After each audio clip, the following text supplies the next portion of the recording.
बिस्मिल्लाहिर्रहमानिर्रहीम। शुरू अल्लाह का नाम लेकर जो बड़ा मेहरबान निहायत रहम वाला है। सब्बिह इस्म रब्बिकल अअला अल्लज़ी खलक़ फसव्वा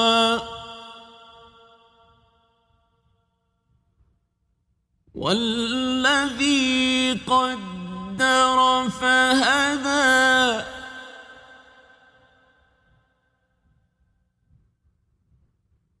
वल्लज़ी अख़रजल मर्आ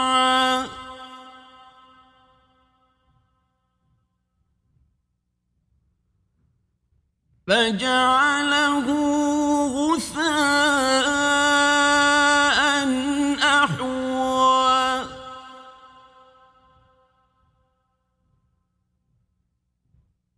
سنقرئك فلا تنسى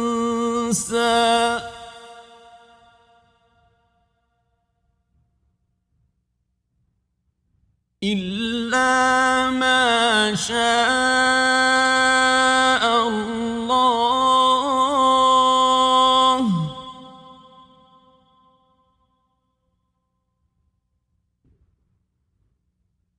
إنه يعلم الجهر وما يخفى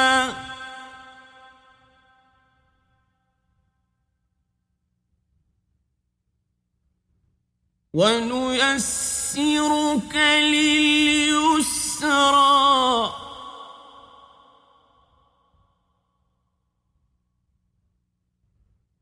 فذكر إن نفعت الذكرى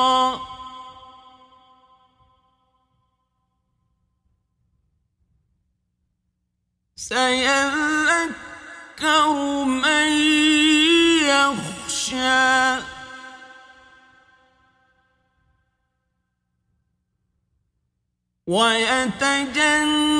ويتجنبها الأشقى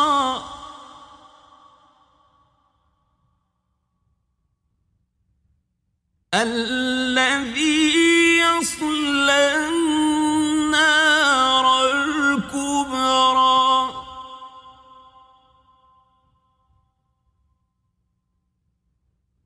ثم لا يموت فيها ولا يحيا قد أفلح من تزكى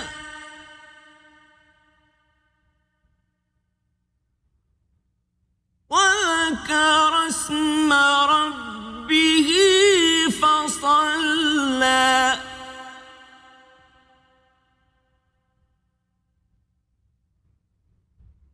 بل تؤثرون الحياة الدنيا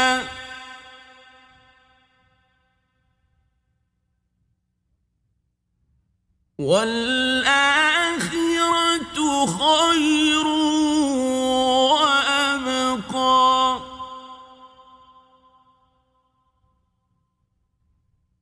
إن هذا لفي الصحف الأولى صحف إبراهيم وموسى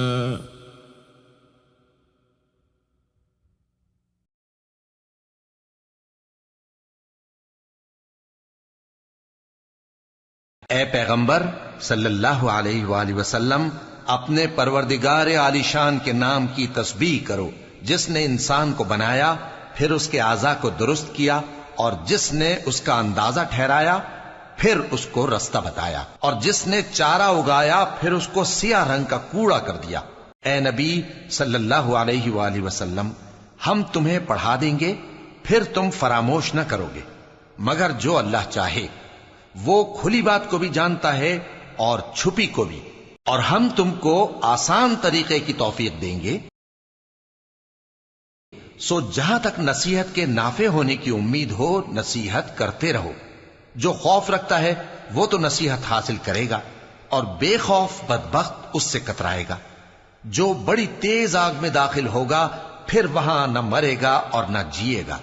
بے شک وہ مراد کو پہنچ گیا جو پاک ہوا، اور اپنے پروردگار کا نام لیتا رہا اور نماز پڑھتا رہا۔ بات یہ ہے کہ تم لوگ تو دنیا کی زندگی کو ترجیح دیتے ہو، حالانکہ آخرت بہت بہتر اور ہمیشہ باقی رہنے والی ہے۔ یہی بات پہلے صحیفوں میں بھی درج ہے، یعنی ابراہیم اور موسیٰ کے صحیفوں میں۔